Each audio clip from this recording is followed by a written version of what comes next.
बात करेंगे विधानसभा चुनाव की। तो उत्तराखंड में विधानसभा चुनाव जीतने के लिए सभी राजनीतिक दलों ने अपना पूरा दम लगा दिया है। इसी कड़ी में बीजेपी ने सत्ता में वापसी के लिए पुरजोर तरीके से अपना पूरा दम लगा रही है और राज्य सरकार की ओर से नजूल भूमि पर मालिकाना हक संबंधित शासनादेश जारी होने के बाद उत्तराखंड के रुद्रपुर शहर के बीजेपी विधायक राजकुमार ठुकराल ने प्रेस कॉन्फ्रेंस की है, जिसमें उन्होंने धामी सरकार की जमकर तारीफ की। उन्होंने कहा कि नजूल भूमि पर मालिकाना हक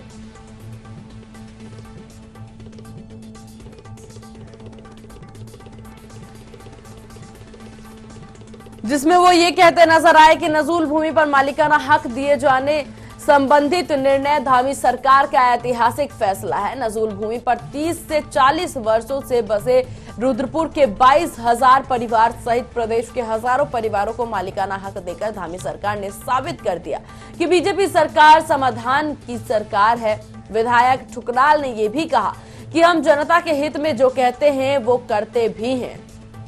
तो विधायक ठुकराल ने कहा कि शासनादेश में 50 वर्ग मीटर तक घरों में निवास कर रहे हजारों लोगों को निःशुल्क पट्टा देने जैसे ऐतिहासिक कदम उठाकर मुख्यमंत्री पुष्कर सिंह धामी ने बता दिया कि यह सरकार गरीबों, वंचितों,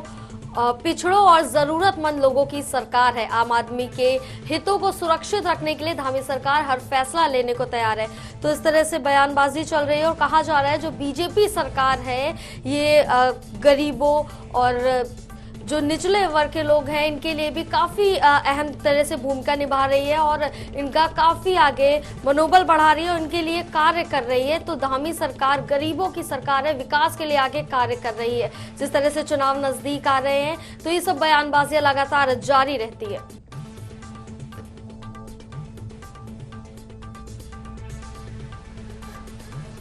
तो यहाँ पर साफ तौर से अगर देखा जाए, इसे हम बयानबाजी नहीं कह सकते हैं जया, जिस साफ तौर पर अगर देखा जाए तो अब चुनाव जहां नजदीक है तो अपने रिपोर्ट कार्ड ये पेश करते नजर आ रहे हैं, जहां पर साफ तौर से ये कहा जा रहा है कि जो धामी सरकार है सिर्फ यही आम जनता का दुख समझती है, गरीबों का दुख समझती है और बीजेपी सरकार जो है वो समस्या की नहीं बल्कि समाधान की सरकार है। जिस तरीके से नजूल भूमि को लेकर के ये आगे सामने आए हैं, अध्यादेश लाने पर बीजेपी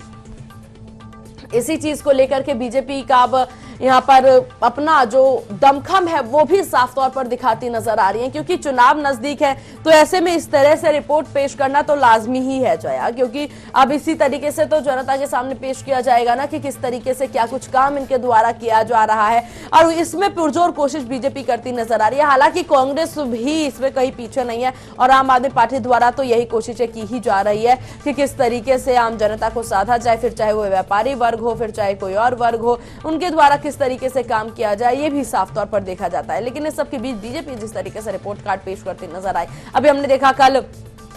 जो काशी विश्वनाथ कॉरिडोर है उसका उद्घाटन किया गया है, उसमें भी मुख्यमंत्री पुष्कर सिंह धामी पहुंचे और आज वहीं पर 12 राज्यों के मुख्यमंत्रियों द्वारा प्रेजेंटेशन दिया जाएगा, उसमें उत्तराखंड भी शामिल है। को जो नजूल नीति माननीय उच्च न्यायालय के द्वारा खारिज की गई थी उसके संदर्भ में मेरी सरकार ने मेरे निवेदन पर एसएलपी दायर की थी सुप्रीम कोर्ट में। सुप्रीम कोर्ट का जजमेंट आया कि 14,156 मकान जो तोड़ने के आदेश किए थे उच्च न्यायालय ने, उस पर स्टे मिला और निरंतर मैं सुप्रीम कोर्ट की तारीखों में जाता रहा। 30 अगस्त को गया, 6 सितंबर को गया और 6 सितंबर को माननीय सुप्रीम कोर्ट में राज्य सरकार के वकील श्री जतिंदर जी के माध्यम से एक अर्जेंसी एप्लीकेशन वहां पर मूव की, जिसका परिणाम आज 3 दिसंबर को, अभी 3 दिसंबर को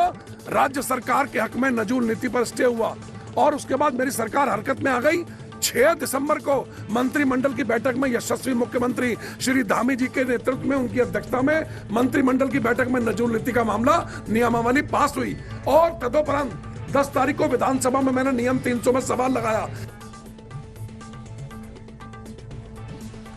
तो नजूल भूमि को लेकर के हमने सुना किस तरीके से कहते नजर आए बीजेपी नेता कि साफ तौर पर इनके द्वारा ही सारे कार्य किए गए हैं। जया, जिस तरीके से कोर्ट की पेशी को गिनवाते हुए नजर आए और साफ तौर पर इनके द्वारा ये भी कहा गया कि जो इन्होंने है एक्टिव मोड में यहाँ पर काम किया जिसकी वजह से इतने परिवारों को बचाया जा सका है।